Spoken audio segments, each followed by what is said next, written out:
water up there. Yeah, we can go up there. We gotta find a place to park.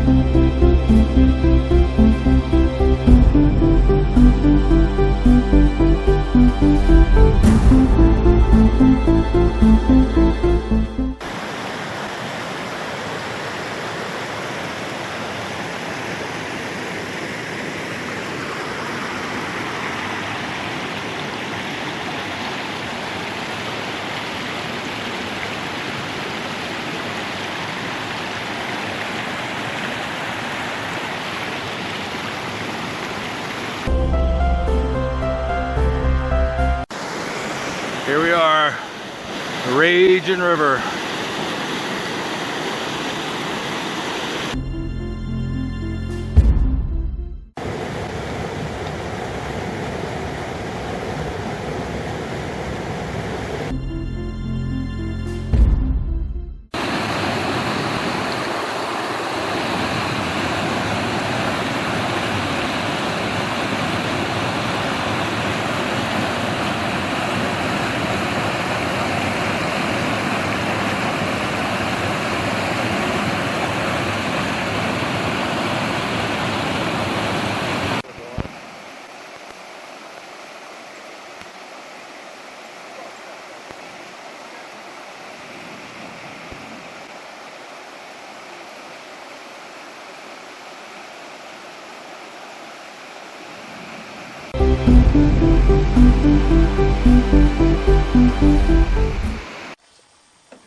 So now here we are at the face. This face to coal, or this breast to coal, is what we now need to drill into, set our black powder explosives, and detonate them so that all this coal breaks loose. The most important thing that the miner's going to be doing for the whole morning is drilling his holes for his shots.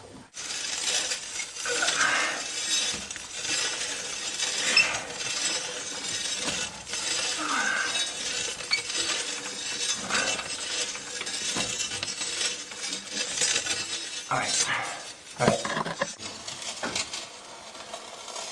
Now, most of a miner's day was spent just drilling into the coal so that we could set our explosives and break the coal loose. This is going to be several hours of my morning just drilling for my shots.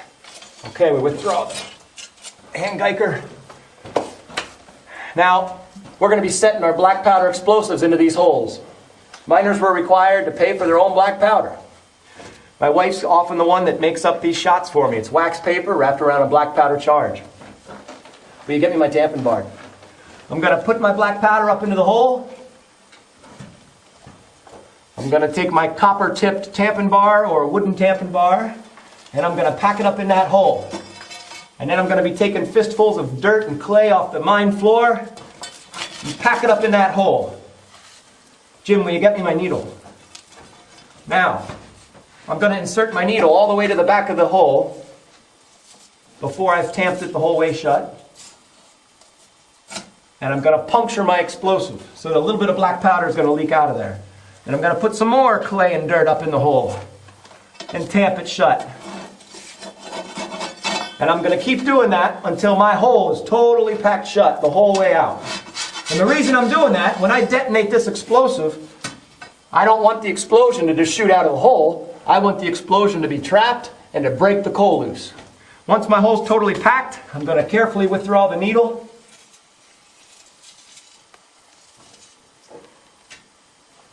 And I'm going to insert a small squib, which is a fuse with a small amount of explosive on the tip, into the hole.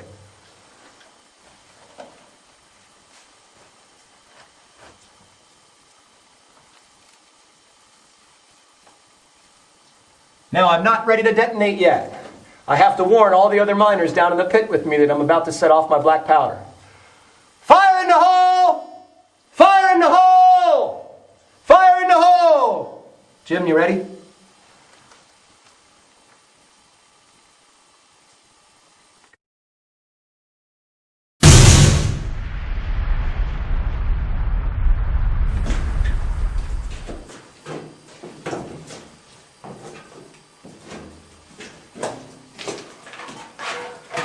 So now that our breastwork is done, we're ready to come down and have lunch. While we're staying in the mine, because we need to count all 10 of our charges and make sure they've gone off. Once the charges have gone off, the coal's loosened, it comes flying down and it hits the chute, where we're going to load it into our coal buggy. Finally get paid.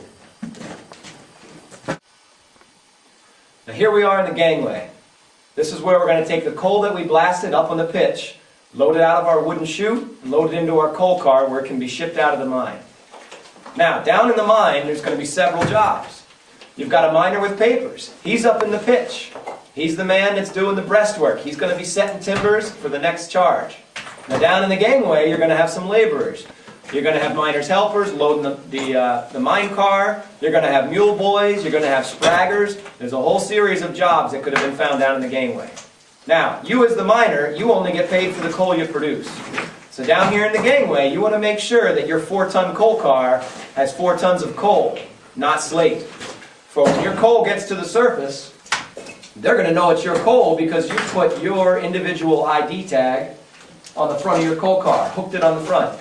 When that gets to the surface, they're going to inspect your coal car. If it's got too much slate in it, they're going to dock you half pay. Now, if it's a good load of coal, you're going to get 10 cents a ton. On a good day, you get out 10 tons. 10 cents a day, or 10 cents a ton at 10 tons a day, you're looking at about $1 a day for 6 days of work. Now, if you put slate in there, and they catch it, you're going to come payday and hold out your hand expecting $6, and you're going to get $3. Now, don't you go complaining. If you get complaining, you're going to be fired and blacklisted. Any miner that's blacklisted is not going to get work at any other colliery in the coal region. So let's quit talking and make some money. Going to load the coal out of the chute, load up the loose coal in the gangway. Well, if you look off here to the right, you'll see these different terraces of man-made rock. And what these different levels were the foundations for the coal breaker. And if you can imagine going from where we're standing here up to the top of that hill up there, which that hill is also all man-made. We'll get up there, then you can see that's kind of slag and leftover coal overburden that they would take out of the mine. But you can picture the coal breaker going up there and then coming down. They would, the coal would probably start off much bigger, but then as it's coming down the coal breaker, of course, it's going to be tumbling and breaking into much smaller pieces that make it more manageable. And then the rail bed here, turn your arse around that way. The rail bed would have been down over here. They could then, the coal's already been sorted and broken. They could just simply load it up on the railroad cars and take it off the market. So what you're looking at here is the coal breaker, what remains of it, of Rausch Gap. All right, we're standing at the edge of a old locomotive turntable. You can see off here, which we're now seeing. And this would have been the end of the line for this small section of railroad. As you pan down to the right here, you can see the rail bed. But they could have brought the engine up here at the end of the line. There would have been a turntable here where they actually could spin the engine 180 degrees and send it back down the other way to continue the day's work of bringing coal in and out of the mines. What did you find there, Mr. Miller? Well, this is a geocache for the, what do they call it here? They call it the ghost town cache, but it's really it's located at the turntable of Rausch Gap. So I kind of knew it was here before.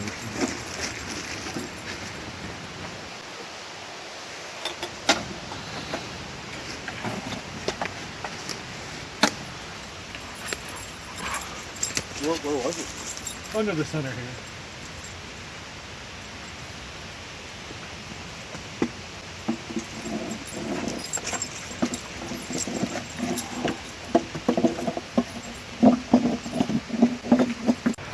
Charlie knows where it is. Just taking a break. Peanut butter and jelly. How many sandwiches do you have? Just one.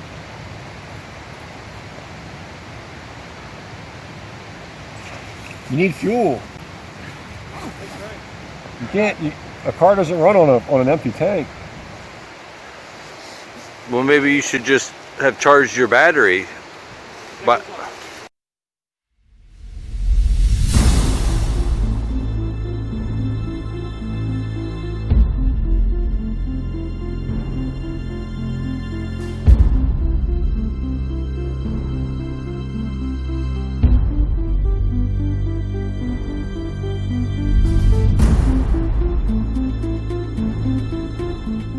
Could be something from the scoop maybe, but it doesn't continue on though. Yeah.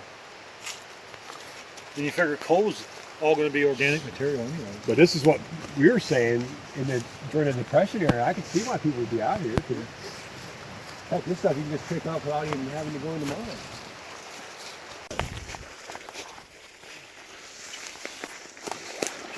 I mean,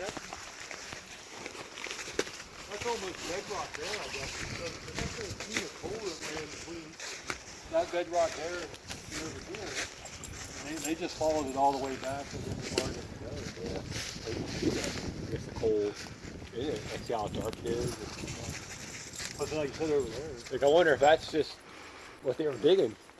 Like, that's not waste. That's just what was left. They didn't go after. Either that or that's the cheap stuff on top and the good stuff is down below. Yeah. And they had to dig it out. Maybe. Yeah, that goes back there quite a ways. You got anything to eat? Yeah, out. You got anything to eat? You got anything to eat? No, We could eat at the general pack. I don't have any. I'm out of food.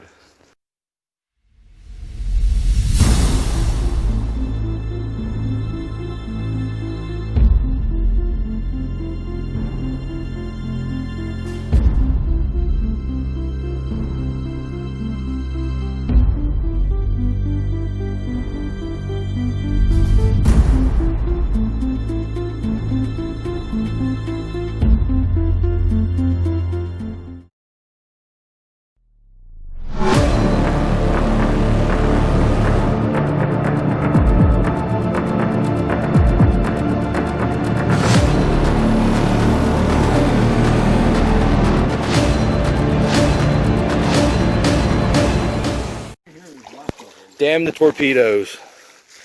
My pants are falling back down here. Oh, recover. That's cold water though, I'll tell you.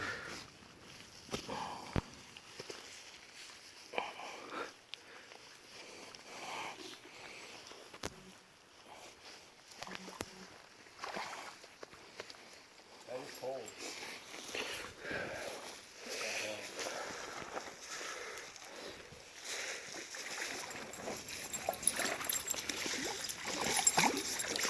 Nothing like a little hypothermia.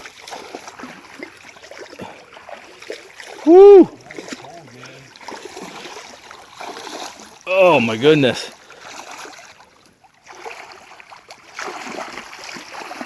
I should have brought waders.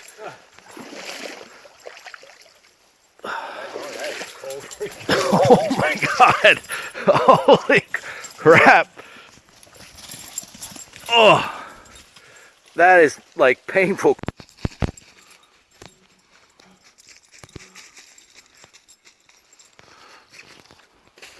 Where does it say 1924? Oh, what's that? That looks like 18. Maybe it's a patent. Maybe a Yeah, patent I don't date. think it's. It looks like from back there it looked like it, but when I'm closer it looks like 18. I mean, it's definitely not that old. Well, no, but maybe the patent for that piece of equipment. This Charlie Charlie's, got up in there. How'd he do that? he jumped up. You see, buddy, you better be careful. But to give you an idea how long this has been here, let me look at this.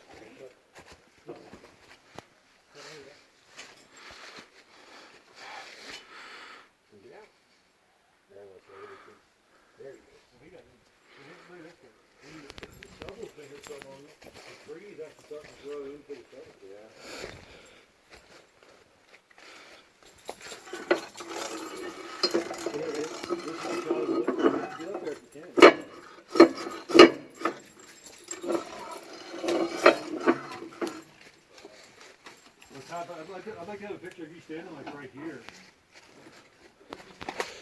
Right where? Not the controls, not these levers. Okay. That's crazy, man. Well, what gets me is. Well, if you look on the back of it, here, this is how it got its name. Well, this is what gets me. I mean, your seat is right next to all these spinning gears. And any bit of your clothing is caught in that stuff. Yeah, you wouldn't want to be a hippie with long hair. See back here? We can get a picture of Pat. Get back in there, then I'll take another shot of you. Hold, this angle. hold on. I'm not ready. Here, you have to call Charlie over here.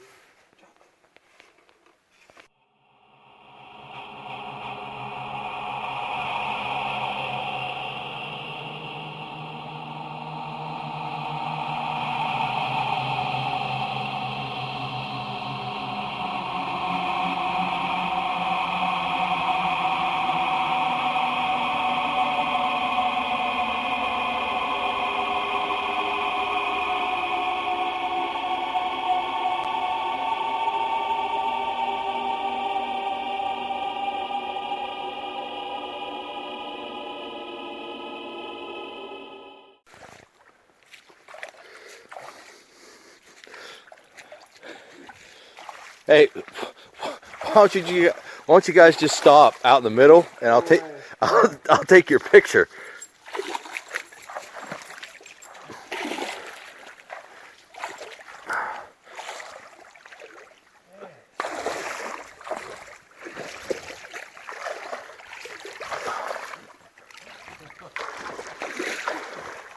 Ow.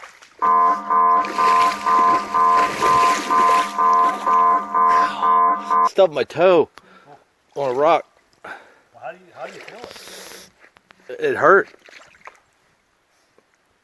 If you want to throw your boots over it. Try it. Ow. Oh boy. There's a rock in there, Pat. Just watch that.